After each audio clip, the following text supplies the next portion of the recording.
Boa noite a todos. Sejam todos bem-vindos a essa sessão de preces e irradiações. A vibração da mente de quem ora tem o poder de iluminar consciências, de clarear discernimentos, trazendo solução para diversos problemas de difíceis aparências. Caros irmãos, a prece é o ato de humildade que mais engrandece o espírito. É alimento da alma, como o pão é para o corpo. Quem se afirma na prece não se entrega ao desespero e à revolta. A persistência da fé remove qualquer obstáculo, modifica nossas energias espirituais, fortalecendo a saúde e o equilíbrio. Elevemos nosso pensamento ao nosso Divino Pai, para que nos conceda sua amorosa bênção, nos envolvendo em vibrações de harmonia e de luz. Imaginemos a figura serena e iluminada de Jesus, querido companheiro e irmão maior, que possa nos comunicar um pouco de sua mansidão e de sua tranquila fé, nessa hora de recolhimento e de prece. Acompanhemos com o pensamento a prece inicial. Pai nosso que estás em toda a harmonia do universo, santificado seja o teu nome. Venha a nós o teu reino. Seja feita a tua vontade, na terra, no espaço, como em todos os mundos habitados. Dá-nos o pão do corpo e da alma.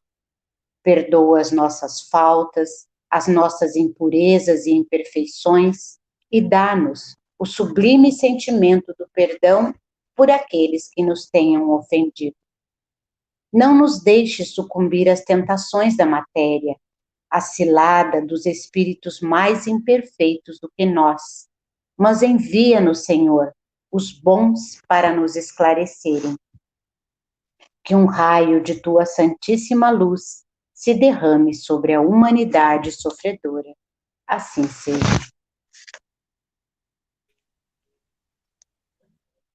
Neste momento, façamos uma prece pela família e pelos lares.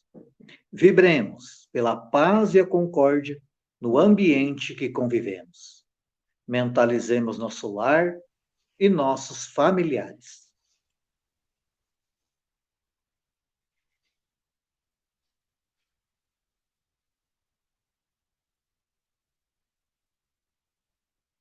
Senhor Jesus, faz de nós instrumento dócil à lei de justiça no lar que nos concedeste na terra.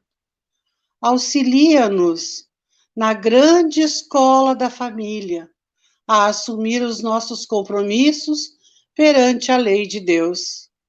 Utiliza-te de nossa pequena vontade na semeadura do amor, a fim de servirmos melhor nessa oficina de luz, onde lapidamos relacionamentos de existências passadas. Livra-nos dos vícios de toda ordem, que desalinham o corpo físico e desajustam a alma, trazendo dor e sofrimento ao ambiente familiar. Amigo divino, permite que as bênçãos do amor do Pai se juntem ao desejo de nossos corações e restaurem a alegria e a esperança no centro de nossa família. Ajuda-nos a construir um mundo novo dentro do nosso lar, na comunhão fraternal e afetiva com os nossos companheiros de jornada. Senhor, ensina-nos a mansidão e a candura, para que nossa vida sirva de luz aos nossos familiares no alvorecer de uma humanidade mais feliz.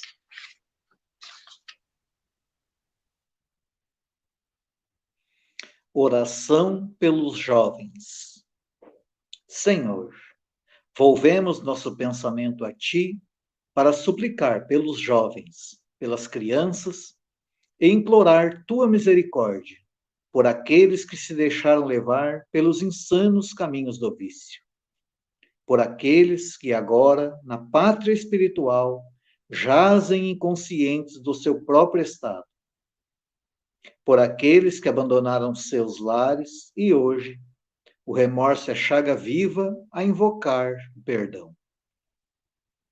Pai, nós pedimos que a Tua luz seja bálsamo consolador a derramar-se em suas dores, suas angústias, seus desesperos, suas saudades. Que um novo dia possa surgir em suas vidas e, como filho pródigo, possam voltar para Ti, cheios de amor e de alegrias. E que essa nova aurora, ao descortinar-se diante de seus olhos, possa ser um marco renovador em sua evolução espiritual. E para os jovens que vislumbraram a luz do caminho, te rogamos, Senhor, força e coragem, esperança e vontade de assim continuar. E ao final de nossa súplica, glorificamos a Tua bondade, desejando que a Tua bênção recaia sobre toda a juventude, sobre toda a garotada do nosso orbe terrestre.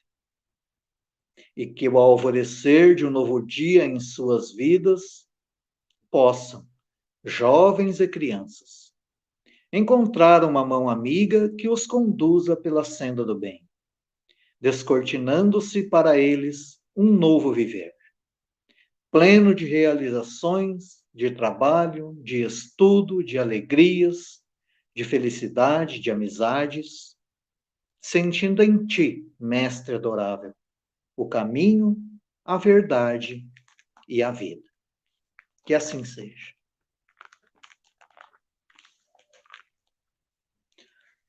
Nesse instante, façamos uma oração ao nosso querido Dr. Bezerra de Menezes.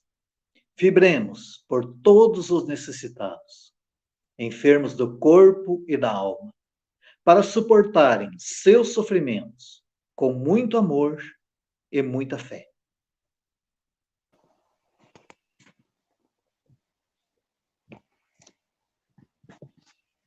Nós te rogamos, Pai de infinita bondade e justiça, as graças de Jesus Cristo, através de Bezerra de Menezes e suas legiões de companheiros. Que eles nos assistam, Senhor, consolando os aflitos, curando os que se tornarem merecedores, confortando aqueles que tiverem suas provas e expiações a passar, esclarecendo aos que desejarem conhecer a verdade e assistindo a todos quantos apelem para teu infinito amor.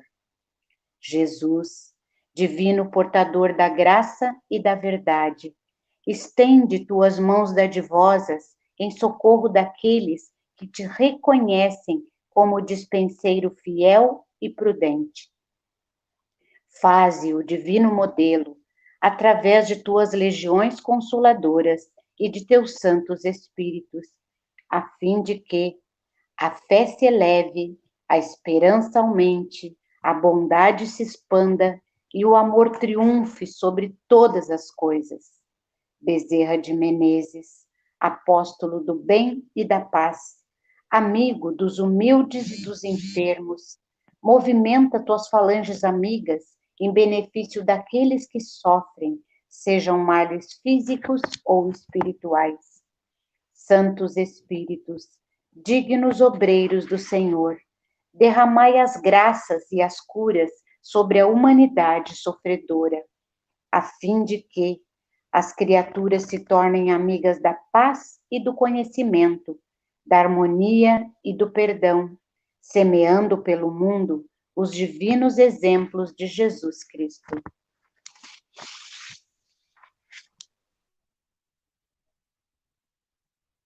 Continuando neste clima de paz e fraternidade, lembremos-nos daqueles que se encontram na pátria espiritual.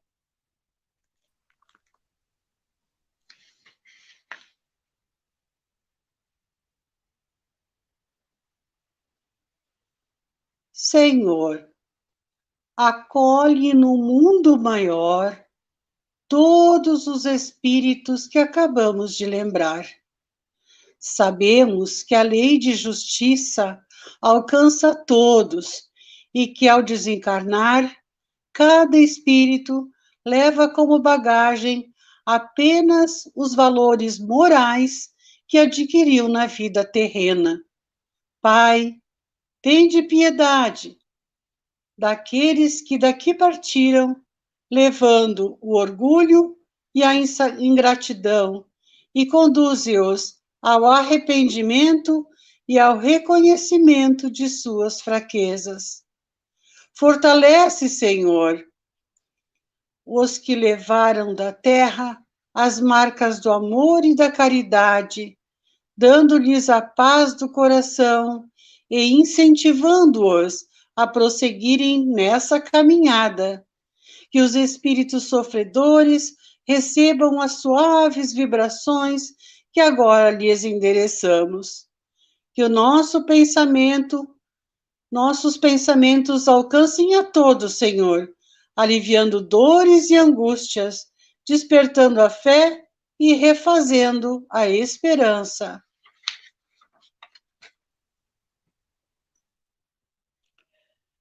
Façamos agora uma prece pela harmonia da casa a qual nos vinculamos e pelo fortalecimento dos trabalhadores voluntários. Senhor, ensina-nos a santificar o trabalho nesta casa dedicada ao ideal espírita. Confiaste-nos as tarefas de redenção e agora nós te rogamos a oportunidade de exercê-las com nobreza e valor. Ajuda-nos a superar as paixões negativas e os desejos transitórios de triunfo e abrir nossos corações nesta hora sublime de doação em auxílio aos serviços de caridade. Que nos mantenhamos unidos para restaurar a harmonia, dissolvendo os miasmas da perturbação e os germes do desequilíbrio.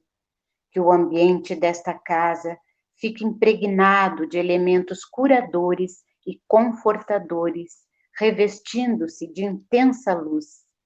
Mestre, permite que prossigamos servindo em teu nome, com vigilância e disciplina, espalhando as verdades da imortalidade e da reencarnação, através do conhecimento que liberta e do amor que santifica.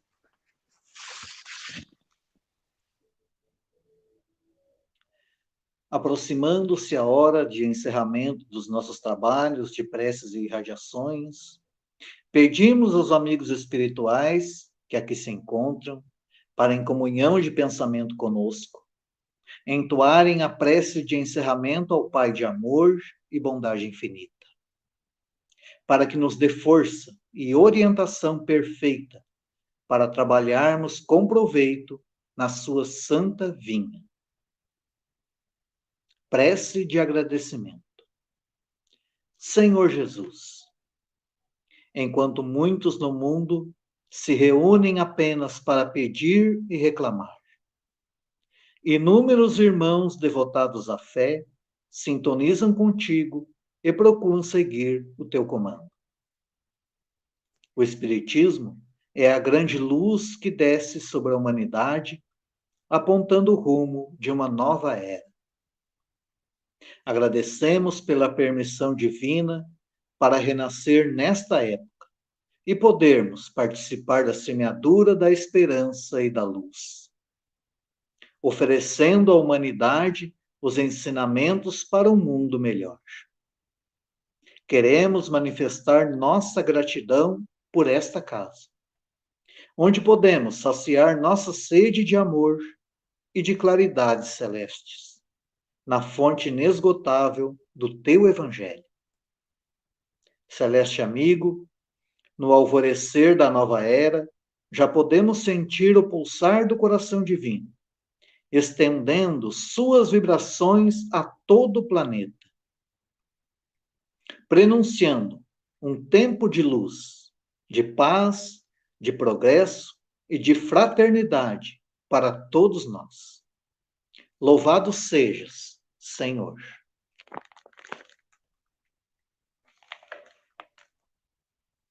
Aproveitando este momento de paz e harmonia, vamos ouvir uma mensagem para a nossa reflexão. Do livro Busca e Acharás, pelos Espíritos Emmanuel e André Luiz, pelo médium Francisco Cândido Xavier. Drágias de saúde, André Luiz. Obstáculos? Trabalhe sempre. Problemas? Ação discreta. Provações? Aceite-as. Ofensas? Perdoe. Tribulações? Paciência. Mágoas? Esqueça. Discórdias? Pacifique. Males? Persevere no bem. Incompreensões? Entendamos. Fracasso? Recomece. Conflitos no lar? Tolerância. Solidão? Ampare alguém. Dificuldades? Siga adiante.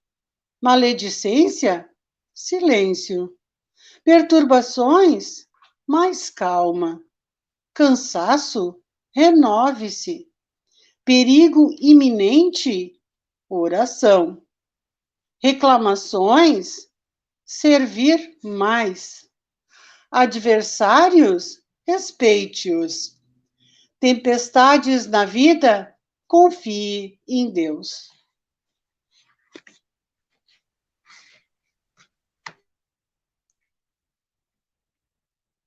E após estes ensinamentos, para levarmos para a nossa vida, vamos encerrando esta sessão de preces, agradecendo a Deus, nosso Pai, a Jesus, nosso Mestre, a Bezerra de Menezes, patrono da nossa casa, e demais espíritos benfeitores que auxiliaram na realização desse trabalho.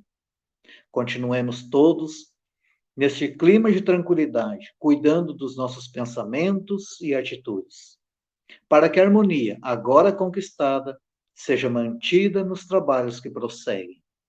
Permaneçamos em paz.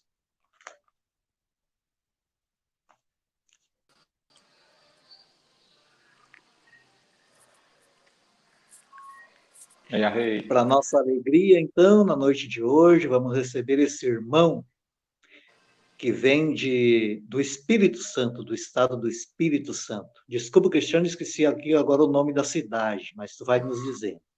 Castelo, boa noite, Cristiano. Então, eu quero que tu faça uma breve apresentação, Cristiano, da tua cidade, as tuas funções aí na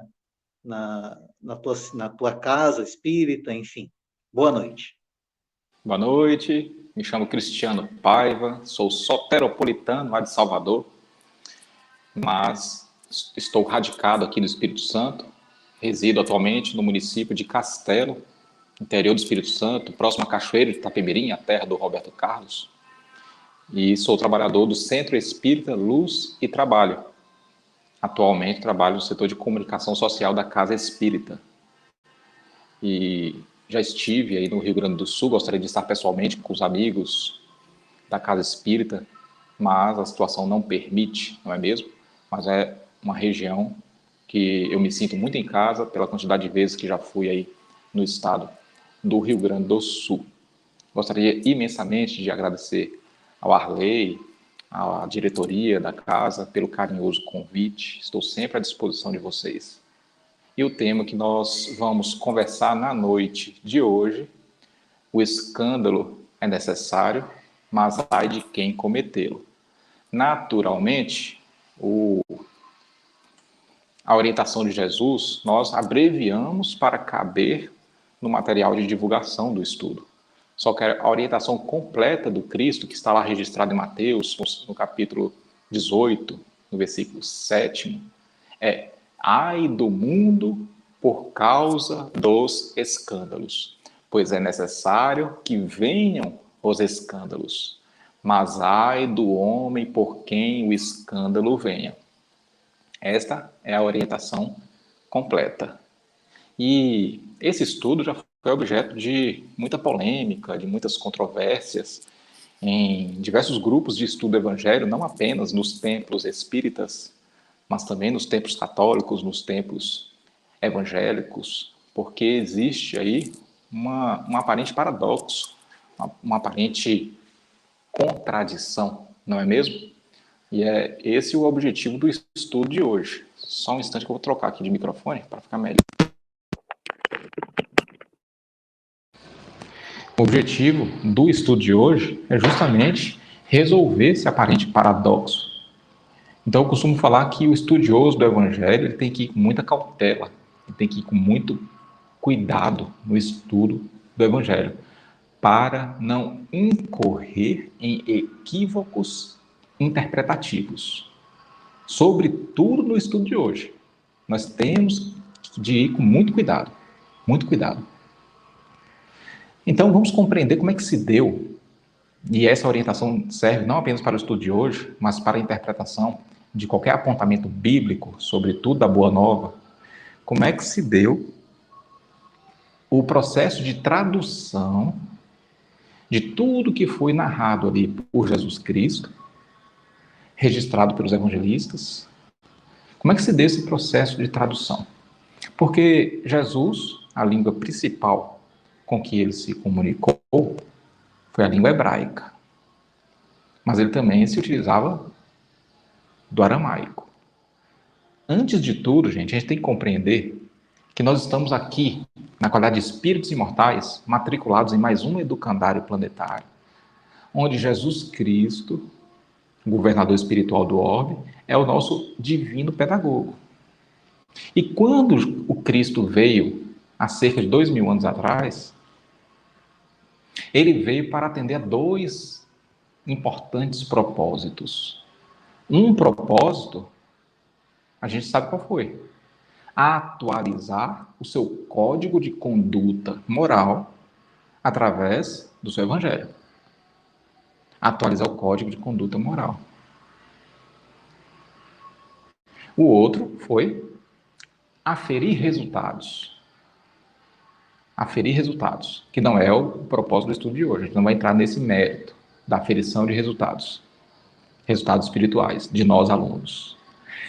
Naquele primeiro propósito, de trazer, de atualizar o código de conduta moral, e ele veio pessoalmente para isso, ele se utilizou de técnicas pedagógicas. Duas técnicas pedagógicas importantes utilizadas pelo Cristo para poder pregar o seu evangelho, trazer as lições do evangelho, foi o exemplo e a outra foi a linguagem. A linguagem. E um dos atributos importantes da linguagem que o Cristo utilizou foi a simbologia, a metáfora, as parábolas. Só que essa passagem, Jesus, ele nos deixou de forma direta. Ele não deixou essa passagem do escândalo de forma metafórica. Ele nos falou de forma direta. Ai do mundo por causa dos escândalos. Pois é necessário que venham os escândalos, mas ai do homem por quem o escândalo venha. Foi de forma direta. Só que a gente tem que ter em mente que o hebraico antigo era uma linguagem, era um idioma pobre de vocabulário. Então, por isso que a gente tem que entender como é que se deu o processo de tradução. Porque Jesus falava em hebraico e aramaico. Porque na comunidade onde Jesus vivia, tinha muitos arameus, o povo comerciante da época. Então, ele misturava muitas vezes hebraico com aramaico. Um exemplo, quando Jesus pronunciou nos tormentos do Calvário, meu Deus, por que me abandonastes? Em hebraico com aramaico. Eli, Eli, hebraico. Lama sabachthani, aramaico. Então era comum.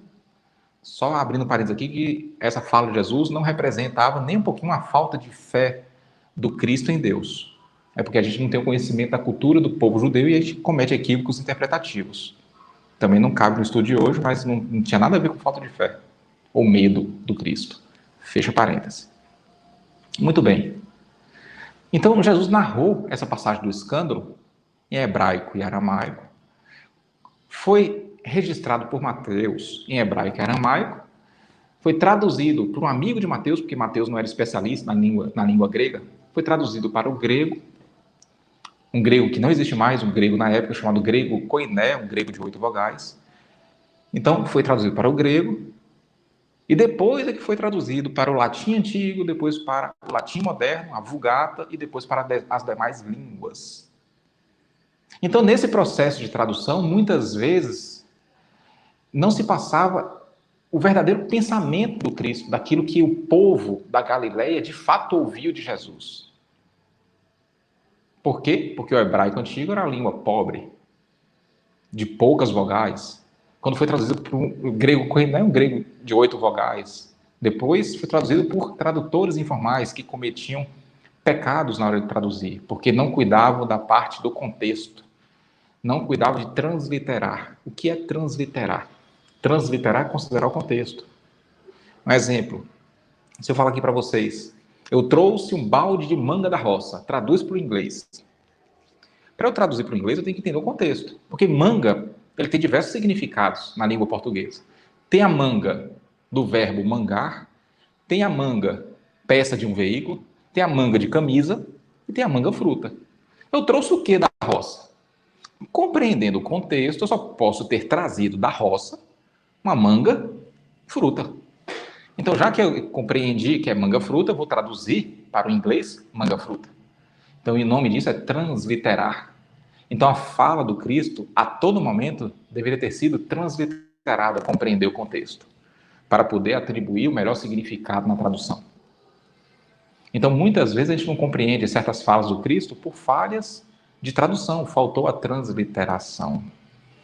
Então, quando Jesus fala escândalo, quando a gente lê no Evangelho a palavra escândalo, será que é realmente o escândalo da forma que a gente compreende?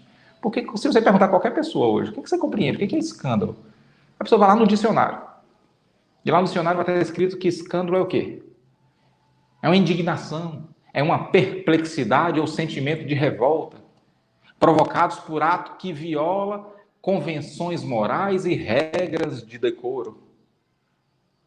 Então, o escândalo, da forma que a gente conhece, ele é um ruído, uma repercussão de uma ação. Não é a ação em si, mas a repercussão que ela possa ter. É isso que a gente entende por escândalo hoje. O significado que nós temos hoje de escândalo é esse, não é verdade?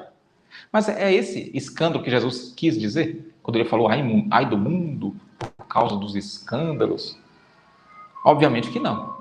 Então, quando a gente recorre ao Evangelho segundo o Espiritismo, Allan Kardec nos traz qual é o sentido da palavra escândalo que Jesus quis passar. Onde Kardec diz assim: no sentido evangélico, a acepção da palavra escândalo, tão a miúde empregada, é muito mais geral, pelo que em certos casos, se eu fosse Kardec, eu teria falado na maioria dos casos, não se lhe apreende o significado. Por isso que muitas vezes as pessoas cometem equívocos interpretativos, às vezes por não compreender o significado da palavra escândalo. E Allan Kardec continua: já não é somente o que afeta a consciência de outrem, é tudo o que resulta dos vícios e das imperfeições humanas. O escândalo que a gente lê no Evangelho é tudo o que resulta dos vícios e das imperfeições humanas. E continua Kardec: toda reação má de um indivíduo para o outro, com ou sem repercussão. Toda ação má de um indivíduo para o outro, com ou sem repercussão. E finaliza Allan Kardec na sua orientação sobre o escândalo. O escândalo, nesse caso, ou seja, no sentido evangélico, é o resultado efetivo do mal moral. É o mal moral cometido por alguém. Matar, roubar, estuprar, abandonar, ferir, mentir, ludibriar. Isso, no sentido evangélico, aqui é escândalo. Ah, mas Jesus falou a palavra escândalo? Não, ele falou a palavra que o povo da Galileia em hebraico compreenderia como a gente compreende hoje, quando a gente compreende o verdadeiro significado. Ai, é como se fosse traduzir Jesus hoje. Ai do mundo por causa do mal moral. Seria mais ou menos isso. Foi isso que o povo da Galileia ouviu. Ai do mundo por causa da maldade humana cometida pelos homens. Mais ou menos isso. E não escândalo. Olha a importância de compreender o processo de tradução, para não incorrer em erro. Agora, para nós termos a plena compreensão da fala de Jesus, para a gente afastar aquela ideia do paradoxo, do aparente paradoxo, a gente vai ter que compreender primeiro uma outra passagem. Então, vou pedir licença para poder a gente estudar o versículo 8º do capítulo 18 de Mateus, e depois voltar para o 7º, que aí a gente vai compreender o 7º. E o que diz lá no versículo 8º? Olha a orientação do Cristo. Se a tua mão ou o teu pé te escandalizar, corta-o e atira-o para longe de ti. Melhor te é entrar na vida coxo ou aleijado do que tendo 2 mãos ou 2 pés e seres lançado no fogo eterno. Essa foi a orientação do Cristo. E muitas vezes, durante séculos, nós interpretamos as passagens do Evangelho do ponto de vista literal. Literal. Se apegando à letra que mata. Só que eu nunca vi nenhum estudioso do Evangelho que se apega à letra que mata. Que interpreta tudo do ponto de vista literal. Eu nunca vi ninguém levando essa passagem a ferro e fogo na interpretação, do ponto de vista literal. Se a tua mão ou o teu pé te escandalizar, corta-o. Você já viu algum criminoso arrependido que se converteu em cristão cortar a mão e jogar fora porque a mão cometeu maldade, cometeu escândalo? Você já viu alguém fazer isso? Você já viu alguém cortar as próprias pernas porque as utilizou para o mal? Você já viu alguém arrancar os próprios olhos porque os utilizaram para o mal? Já viu alguém fazer isso? Então as pessoas só se apegam ao sentido literal daquilo que está escrito no Evangelho quando lhe é conveniente. Porque ninguém, em sã consciência, vai cortar as mãos. Então, o que Jesus quis dizer com isso se ele não estava sugerindo que a gente cortasse a mão no sentido literal? Ali, roubei, vou aqui pegar a faca e vou cortar minha mão. Jesus estava tentando nos ensinar o mecanismo de redenção espiritual. Sabe por quê? Porque Jesus não se comunicava com um pedaço de carne. Jesus se comunicava com seres espirituais, com espíritos imortais. E o povo compreendia, na época, a pluralidade das existências. O povo compreendia.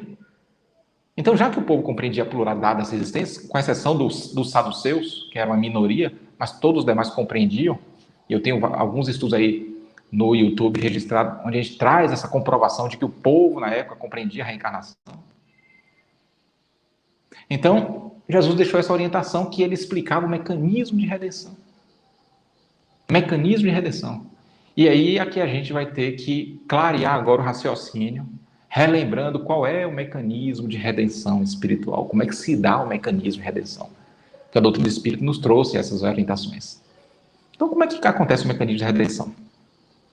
Qualquer pessoa que comete uma infração à lei de Deus, uma luzinha se acende aqui, chamada culpa. Não é verdade?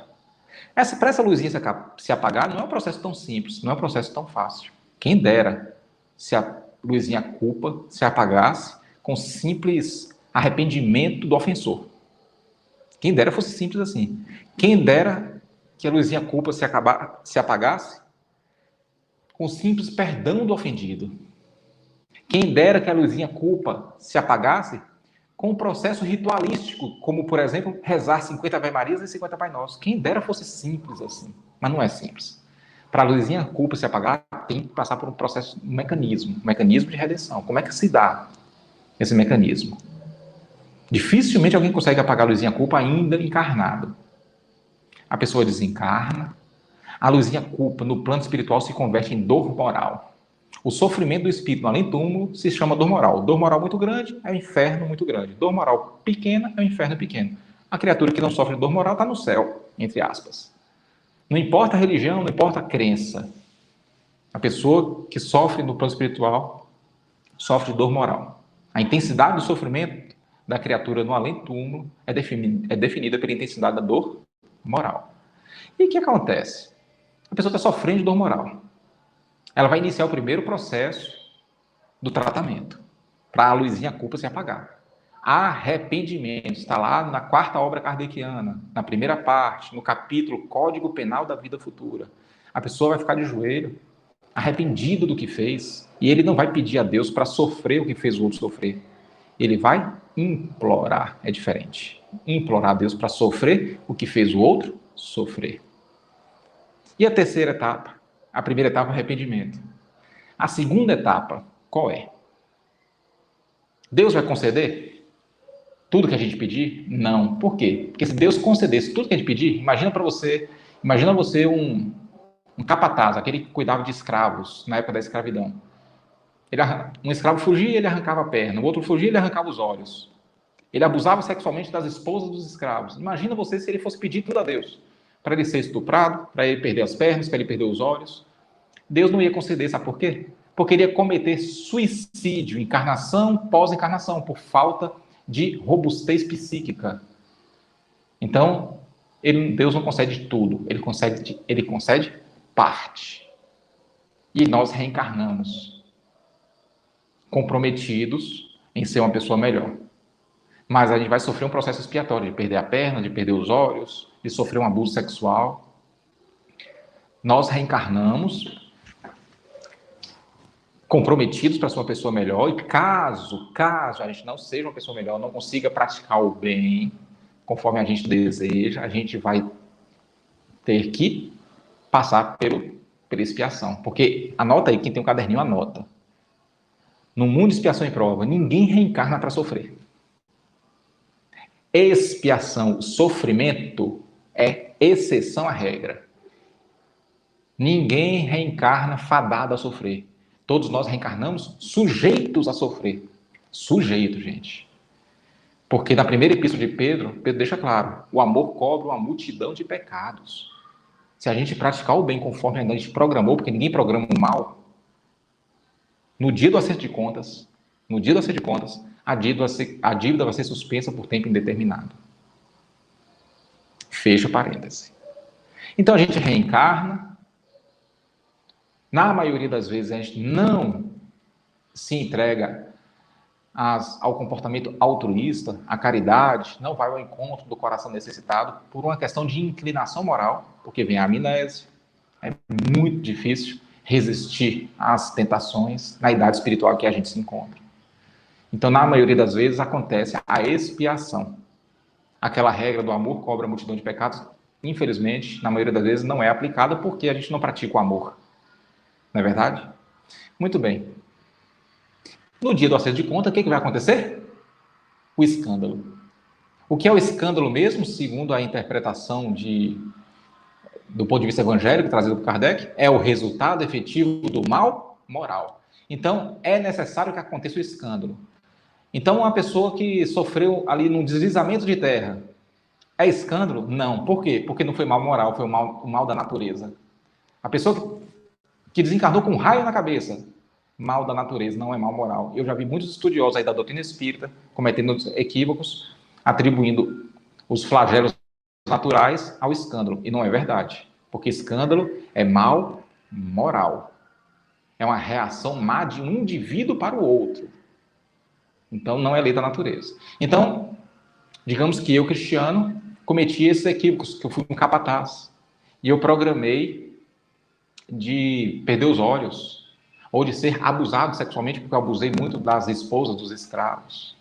Então, o escândalo é necessário, ou seja, eu terei que cruzar o caminho, presta atenção, gente, aqui já é explicação para poder agora a gente entender com lucidez o aparente paradoxo. Eu precisarei passar pelo estupro? Eu precisarei que alguém me mate, caso eu tenha assassinado alguém em vida passada?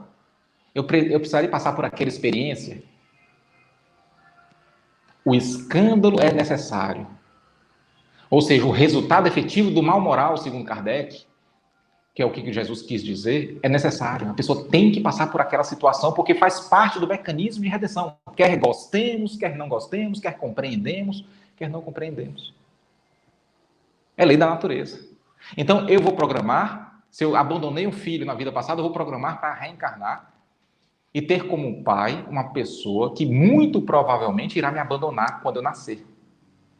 Ah, Cristiano, mas ninguém programa maldade. Eu não estou programando para mim maldade, estou programando para mim um tratamento espiritual. O pai que está programado a me abandonar, ele não vai programar me abandonar. Não. Ele vai programar a não fazer isso mais. Nunca mais na vida dele, em nenhuma experiência. Ah, então como é que você vai pagar sua expiação se ele não te abandonar? Aí é que está o X da questão. Aí é que está a compreensão da coisa. Eu preciso passar pelo escândalo. Mas como é que Jesus continua a frase? Ai do homem que, através dele, vier o escândalo. Ai do homem por quem o escândalo venha. Eu estou programado a morrer assassinado, mas ai de quem me assassinar. Cristiano, mas se o assassino na hora H se arrepender, é isso que Deus quer. Que o assassino na hora H se arrependa. E minha expiação? Se ele se arrepender, 2 dias depois, você vai ter uma nova oportunidade de morrer assassinado. Desse jeito. Então, para o escândalo acontecer, para a expiação acontecer, não tem que surgir um novo criminoso, de forma nenhuma, porque ninguém programa para praticar o mal. Cristiano, como é que se dá, então, essa programação de cruzar o caminho com quem tem que nos ferir? Aí é que tem outro lance da questão. Digamos que você está fazendo uma prova ali prova de matemática, e você não está bem em matemática. Aí você tirou 1,2 na primeira prova. Você estudou e tirou 1,6 na segunda prova. Na terceira prova, que vai acontecer uma semana depois, qual é a probabilidade de você tirar 10? Muito pequena. A probabilidade de você tirar 2, 3 é melhor do que tirar 10. Raciocínio lógico, lei da natureza, porque a natureza dá os assaltos. Então eu vou programar, cruzar o caminho com a pessoa que tem previsão de tirar uma nota baixa naquela disciplina. Do assassinato, do estupro, da desonestidade, do roubo, não importa qual seja. Probabilidade. Não quer dizer que a pessoa tem que cometer, mas ela está na idade espiritual ali de cometer aquele equívoco. Existe uma grande probabilidade. Então eu vou programar minha encarnação para cruzar o caminho com alguém que tem uma grande probabilidade de cometer aquele equívoco.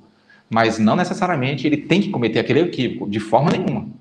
Mas se ele não cometer, não quer dizer que eu me livrei do acerto de contas. Quer dizer que eu procrastinei o meu acerto de contas.